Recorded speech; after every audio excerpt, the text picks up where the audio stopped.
Fundamental analysis versus technical analysis. एक beginner जो भी स्टॉक मार्केट में है या फिर स्टॉक मार्केट में आना चाहता है, उसके मन में सबसे बड़ा सवाल पहला ये होता है कि फंडामेंटल एनालिसिस सीखें या टेक्निकल एनालिसिस, क्योंकि दोनों ही बहुत इंपॉर्टेंट एनालिसिस हैं। बट उसको समझ नहीं आता कि किस तरह जाए, फंडामेंटल सीखूं या टेक्निकल्स, क्योंकि फंडामेंटल्स में अलग चीजें होती हैं, टेक्निकल्स में अलग। तो उसके लिए समझना बहुत जरूरी है कि हम कौन से एनालिसिस पे जाएं। तो आज हम इसी टॉपिक पे बात करने वाले हैं, fundamental analysis versus technical analysis, कि एक बिगनर के लिए या फिर कोई भी स्टॉक मार्केट में ट्रेड या फिर इन्वेस्ट करना चाहता है तो उसके लिए कौन सी एनालिसिस बेहतर है और वो कैसे सीख सकता है उसे, और उसे कैसे इंप्लीमेंट कर सकता है। तो इस पे आ जाते हैं, सबसे पहले पॉइंट पे आ जाते हैं। सबसे पहला पॉइंट है हमारा कि फंडामेंटल एनालिसिस में हम स्टडी क्या करते हैं और टेक्निकल्स में क्या स्टडी करते हैं। तो अगर फंडामेंटल एनालिसिस की बात करें तो हम फंडामेंटल एनालिसिस में एक बिजनेस को स्टडी करते हैं। फॉर एग्जांपल कोई भी कंपनी, मान लो टाटा मोटर्स है, टाटा मोटर्स को हमें स्टडी करना है तो हम उसके ओवरऑल बिजनेस को स्टडी करेंगे कि बिजनेस कहाँ और कैसे परफॉर्म कर रहा है, उसका सेक्टर क्या है, उसके कुछ रेशियोज, ये सारी चीजें फंडामेंटल्स में स्टडी करी जाती है। जैसे कि हमने लास्ट वीडियो में भी बात करी थी फंडामेंटल एनालिसिस के ऊपर, तो उसमें हमने इसमें डिटेल में बात करी थी कि उसको बिजनेस को कैसे स्टडी करना है, कि बिजनेस के फाइनेंशियल्स कैसे देखने हैं, उसकी बैलेंस शीट, एसेट्स, लायबिलिटीज, कि उसके रेवेन्यू बढ़ रहे हैं नहीं बढ़ रहे, प्रॉफिट्स एंड ऑल, ठीक है। और उसकी मैनेजमेंट को भी साथ में स्टडी करना पड़ता है, उसका बिजनेस का ओनर जो है वो कैसे उस बिजनेस को लीड कर रहा है। तो ये सारी चीजें हमें स्टडी करनी पड़ती है फंडामेंटल एनालिसिस में। तो फंडामेंटल एनालिसिस का फर्स्ट पॉइंट हो गया कि हमें स्टडी करना पड़ता है बिजनेस को।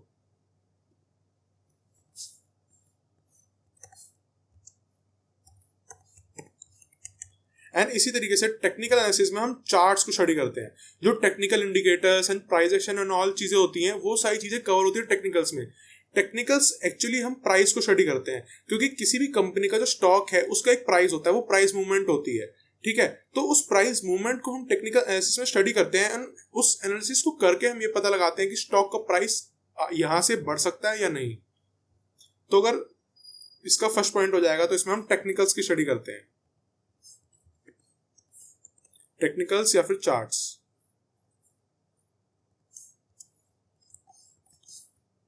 राइट। एंड ऐसे ही अब सेकंड पॉइंट की बात करें तो सेकंड पॉइंट हमारा आ जाता है कि स्टॉक मार्केट में फंडामेंटल एनालिसिस किस समय के लिए यूज होती है, मतलब लॉन्ग टर्म में यूज होती है, शॉर्ट टर्म में।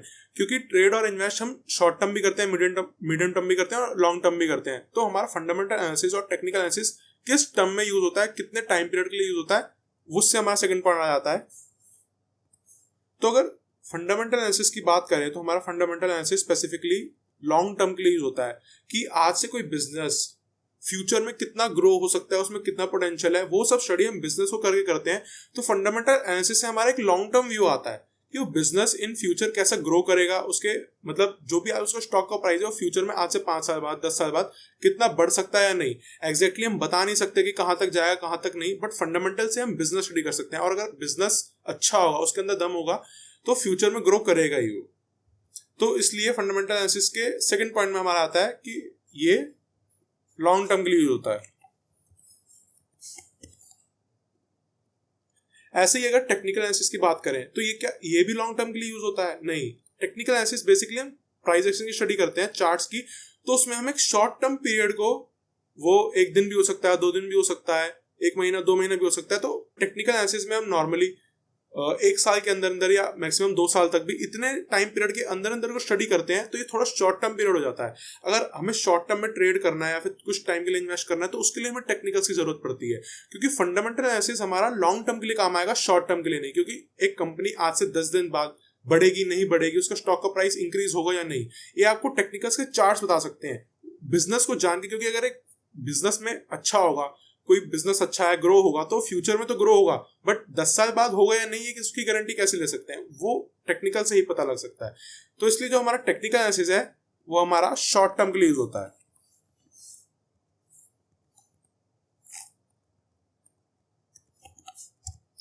Short term and short term वो 1 दिन भी हो सकता है। अगर आप चाहो, अगर ट्रेडिंग करते हो आप, तो आप किसी स्टॉक को खरीद के बेच भी सकते हो सिर्फ 5-10 मिनट में भी। इसको हम स्कैल्पिंग भी बोल देते हैं, ठीक है। तो टेक्निकल एनालिसिस आपका बहुत शॉर्ट टर्म के लिए भी यूज होता है, मीडियम टर्म के लिए भी हो जाता है। तो मेन डिफरेंस फंडामेंटल और टेक्निकल एनालिसिस में टाइम पीरियड का यही है कि अगर आपको लॉन्ग टर्म के लिए जाना है, अगर आप फॉर एग्जांपल जॉब करते हो, कहीं पे काम करते हो, ठीक है, आप नहीं दे सकते, आप बिजनेस भी करते हो, आपके पास टाइम नहीं है डे टू डे इसको देखने का, चार्ट्स को टाइम लगाने का, तो उसका सबसे बड़ा बेनिफिट ये है कि आप फंडामेंटल एनालिसिस को सीख के आप लॉन्ग टर्म विजन के लिए जा सकते हैं कि आप एक बार बिजनेस को स्टडी कर लेंगे और एक बार पैसा लगाओ और उसे भूल जाओ। आज से आने वाले 5 साल 10 साल बाद देखो कि उसने कैसे परफॉर्म किया, राइट। आपको डे टू डे लाइफ में टेक्निकल एनालिसिस की या फिर चार्ट्स देखने की जरूरत नहीं पड़ती, बट अगर आपको एक्चुअली इसको स्टॉक मार्केट को अगर एज अ करियर लेना है या फिर इसको आप टाइम लगा के चार्ट्स को स्टडी करके काम करना चाहते हैं तो उसके लिए आपको टेक्निकल सीखना पड़ेगा।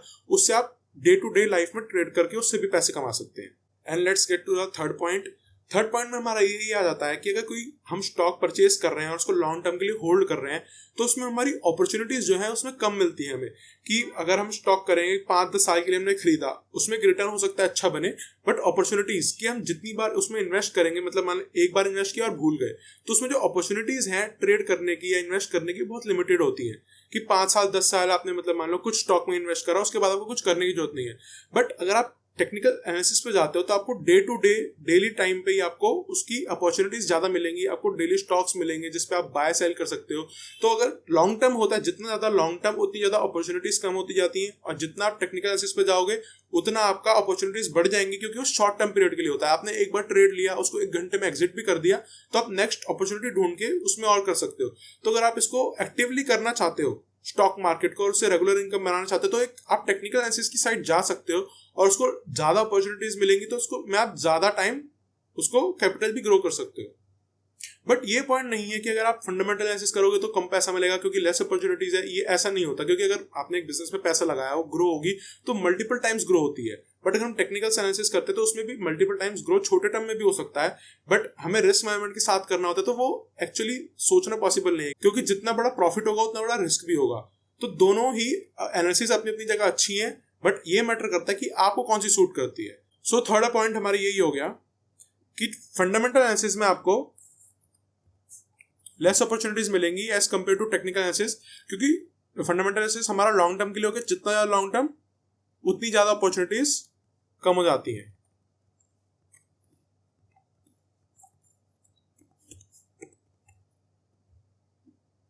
एंड टेक्निकल एनालिसिस में more opportunities.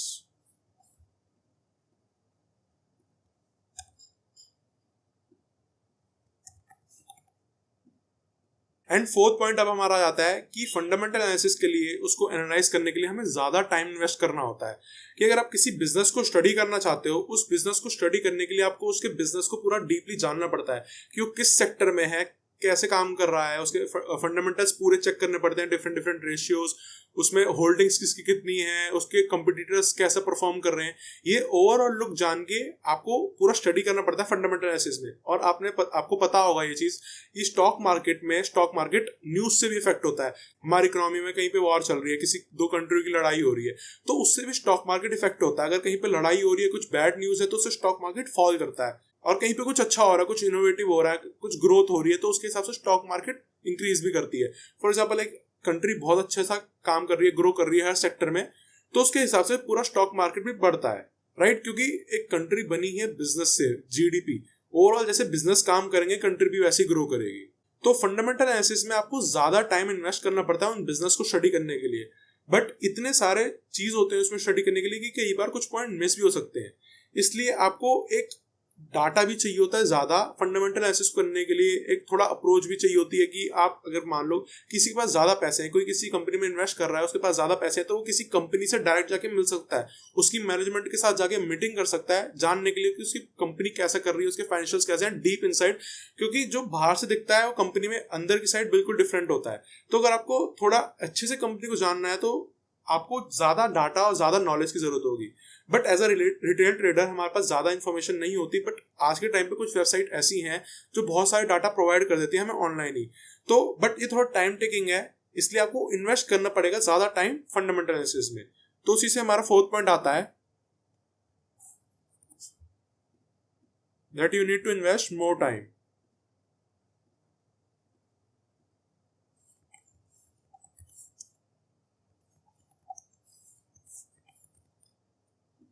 आपको फंडामेंटल एनालिसिस में ज्यादा टाइम इन्वेस्ट करना पड़ेगा as compare to technical analysis.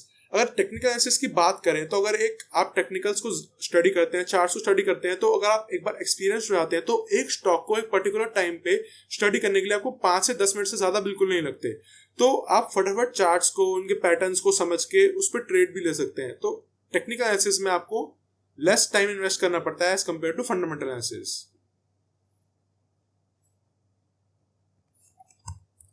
Less time invest करके भी आप एक अच्छा अमाउंट ऑफ रिटर्न कमा सकते हैं, बट लेस टाइम आपको पर्टिकुलर एनालिसिस में लगता है कि एक बार एनालिसिस करने में आपको ज्यादा टाइम लगेगा। बट अगर फिफ्थ पॉइंट की बात करें हमारा कि स्क्रीन टाइम किस में ज्यादा होता है, एक्टिवली आपको किस में काम करना पड़ता है, तो एक्टिवली काम करने के लिए आपको टेक्निकल एनालिसिस आपको एक एक्टिवली काम करना पड़ेगा, क्योंकि वो शॉर्ट टर्म में तो आपको अपॉर्चुनिटीज भी ज्यादा है, तो उसको एक्टिवली आपको अपॉर्चुनिटीज को फाइंड करके उन पे ट्रेड लेना होता है। बट फंडामेंटल एनालिसिस में आपका स्क्रीन टाइम कम हो जाता है, आपको चार्ट्स को या फिर आपको बिजनेस को बार बार स्टडी करने की जरूरत नहीं होती कि आपने एक बार स्टडी किया और लॉन्ग टर्म चलता है। तो इसी हिसाब से हमारे फिफ्थ पॉइंट में अगर आपके स्क्रीन टाइम की बात करें तो हमारा फंडामेंटल एनालिसिस में screen time less screen time होता है।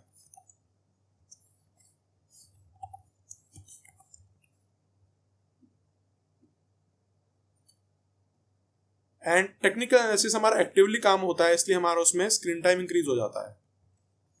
You need to invest more screen time, मतलब एक्टिवली बैठ के आपको उसको करना पड़ेगा टाइम निकाल के। तो अगर आप एक पार्ट टाइम जॉब करते हैं, बिजनेस करते हैं, अगर आपके लिए मुश्किल है तो आप थोड़ा टेक्निकल एनालिसिस में भी स्विंग टर्म भी जा सकते हैं कि आपने एक बार ट्रेड लिया तो आप एक हफ्ते के लिए ट्रेड ले सकते हो, तो आपको उसको बार बार देखने की जरूरत नहीं पड़ेगी। बट अगर as compare to fundamental analysis बात करें तो उसका स्क्रीन टाइम बहुत कम होता है, क्योंकि आपने एक बार बिजनेस को स्टडी कर लिया तो एक लॉन्ग टर्म के लिए जरूरत नहीं होती। बट टेक्निकल एनालिसिस में आपको रेगुलरली एक हफ्ता ही हो, बेशक आपको उसको चेक करना पड़ता है। तो फोर्थ पॉइंट और फिफ्थ पॉइंट डिफरेंस क्या है कि आपको ओवरऑल फंडामेंटल एनालिसिस में ज्यादा टाइम इन्वेस्ट करना पड़ता है एक बिजनेस को एनालाइज करने के लिए। ठीक है, एक बार ज्यादा टाइम इन्वेस्ट कर दिया तो उसके आने वाले 5-10 साल तक आपको इन्वेस्ट करने की जरूरत नहीं है, इसलिए उसका स्क्रीन टाइम लेस हो जाता है उसके बाद।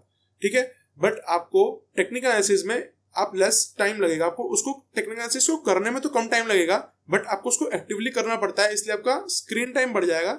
और सिक्स पॉइंट की बात करें कि जैसा कि हमने बात करी थी कि फंडामेंटल एनालिसिस में आपको बहुत सारी चीजें कवर करनी पड़ती हैं, बिजनेस के अलग अलग डायमेंशंस को जाके स्टडी करना पड़ता है, तो उसमें न्यूज से मार्केट इफेक्ट होता है। ठीक है, तो आपको जब आप उसमें एनालिसिस करेंगे तो उसमें होता है कि कुछ चीज छूट जाएगी, कुछ चीज आपने पढ़ी ही नहीं, क्योंकि फंडामेंटल एनालिसिस में बिजनेस के बहुत सारे एस्पेक्ट्स होते हैं। कोई चीज अगर आपने पढ़ी नहीं है, उसको मिस इंटरप्रेट कर लिया कि आपने अपने नॉलेज के साथ उसको इंटरप्रेट किया, बट वो उस समय के हिसाब से वो गलत निकला, तो उसका असर आपको आपके स्टॉक पे जो आपने पिक किया उस पर पड़ता है। इसलिए आपका जो स्टॉक मार्केट है न्यूज से इफेक्ट होता है। तो फंडामेंटल एनालिसिस एक थोड़ा वास्ट टॉपिक हो जाएगा आपको करने के लिए। तो अगर आपको थोड़ा फाइनेंशियल बैकग्राउंड भी, अगर आप फाइनेंस बैकग्राउंड से आते हैं, अगर आपको कुछ चीजें पता है कि कंपनी के बारे में, थोड़ा उनके जो फंडामेंटल चीजें होती हैं उसको स्टडी के, मतलब जैसे डिफरेंट डिफरेंट रेशियोज होते हैं उनके बारे में आपको ऑलरेडी पता है कि पी रेशियो क्या होता है, डेट टू इक्विटी रेशियो क्या होता है, ये सब पता, तो एक हेल्प हो जाती है। बट उसमें कोई पॉइंट मिस हो सकता है आपका फंडामेंटल एनालिसिस में। ओके, सो सिक्स पॉइंट हमारी ये है कि अगर आप फंडामेंटल एनालिसिस करते हैं तो बहुत वास्ट है, तो कुछ पॉइंट मिस भी हो सकते हैं।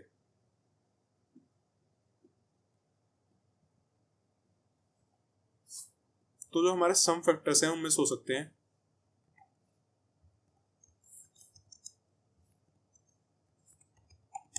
राइट, और अगर टेक्निकल एनालिसिस की बात करें तो टेक्निकल एनालिसिस जो होता है प्राइस की स्टडी होती है। तो हम ये बोलते हैं, एक डाउ थ्योरी है हमारे स्टॉक मार्केट में, वो जो बोलती है कि प्राइस डिस्काउंट्स एवरीथिंग। राइट, कि अगर आप कुछ भी स्टॉक मार्केट में हो रहा है तो वो आपके प्राइस में रिफ्लेक्ट होगा, कि अगर कहीं पे वॉर भी हो रही है, कहीं पे कुछ बुरा हो रहा है, कुछ जिससे मार्केट फॉल हो सकती है, तो जब मार्केट फॉल होना शुरू होगी वो तो आपके प्राइस में आपको दिख जाएगा। जब आपका जैसी प्राइस फॉल होना शुरू होगा तो आपको रीजन जानने की जरूरत नहीं है कि रीजन क्या है उस प्राइस के फॉल होने का।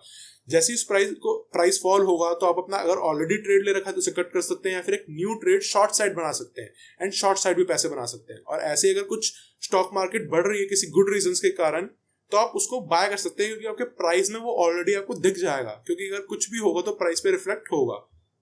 राइट, सो इसका 6 पॉइंट हो जाएगा, प्राइस डिस्काउंट्स एवरीथिंग।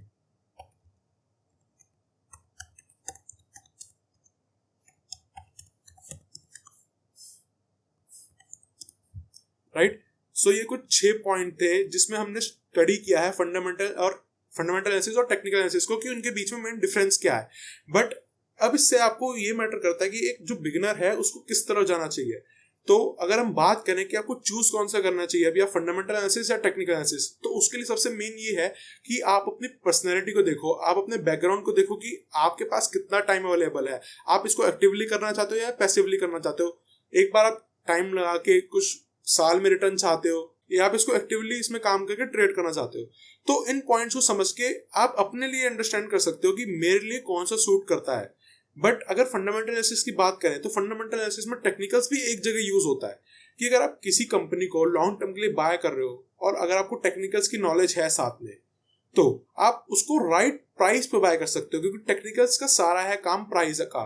आपको पता रहेगा कि किधर सपोर्ट है किधर रेजिस्टेंस है। तो जब मार्केट एक ओवरऑल सपोर्ट पे आएगा तो अगर आपको लॉन्ग टर्म इन्वेस्टिंग भी करनी है तो आप एक मार्केट के सपोर्ट पे या फिर स्टॉक के सपोर्ट पे बाय कर सकते हो। तो टेक्निकल एनालिसिस तो हमारा काम आता ही आता है। बट अगर आपको लॉन्ग टर्म के लिए जाना है मेनली, तो आप फंडामेंटल एनालिसिस के लिए जाइए, या फिर अगर आपको डे टू डे ट्रेड करना है या फिर वीकली ट्रेड करना है, मंथली भी ट्रेड करना है, तो उसके लिए आप टेक्निकल एनालिसिस के लिए जाइए। दोनों एनालिसिस बहुत इंपॉर्टेंट है, बट मैटर ये करता है कि आप मार्केट से, स्टॉक मार्केट से चाहते क्या है। तो जो चीज आपको चाहिए अपनी पर्सनैलिटी के हिसाब से अंडरस्टैंड कीजिए और उस हिसाब से आप टेक्निकल एनालिसिस या फंडामेंटल एनालिसिस को सीखना शुरू कीजिए। और फंडामेंटल एनालिसिस और टेक्निकल एनालिसिस पे मैंने डिटेल वीडियो भी बनाई हुई है, तो अगर आपने अभी तक जाके नहीं देखी तो डिस्क्रिप्शन में मैं उसको आपका लिंक दे दूंगा। आप दोनों फंडामेंटल एनालिसिस और टेक्निकल एनालिसिस की वीडियो देख सकते हैं। एंड आई होप इस वीडियो से आपको बहुत कुछ सीखने को मिला होगा, आपको पता लगा होगा कि दोनों एनालिसिस में डिफरेंस क्या होता है और आपके लिए क्या बेटर है, आपको क्या सूट कर रही है, राइट। सो अगर आपने अभी तक इस वीडियो को लाइक नहीं किया तो इस वीडियो को लाइक कर दीजिए। अगर किस टॉपिक में डाउट है तो कमेंट में सेक्शन में लिख दीजिए। एंड इस वीडियो को ज्यादा से ज्यादा शेयर करिए। सबको पता लगना चाहिए कि स्टॉक मार्केट एक इजी टू ट्रेड और इन्वेस्ट है, बट उसकी नॉलेज के साथ करें तब तो लोगों को पता लगेगा कि स्टॉक मार्केट में फंडामेंटल्स और टेक्निकल एनालिसिस में डिफरेंस क्या होता है। एंड अब मैं मिलूंगा आपसे नेक्स्ट वीडियो में। Good bye.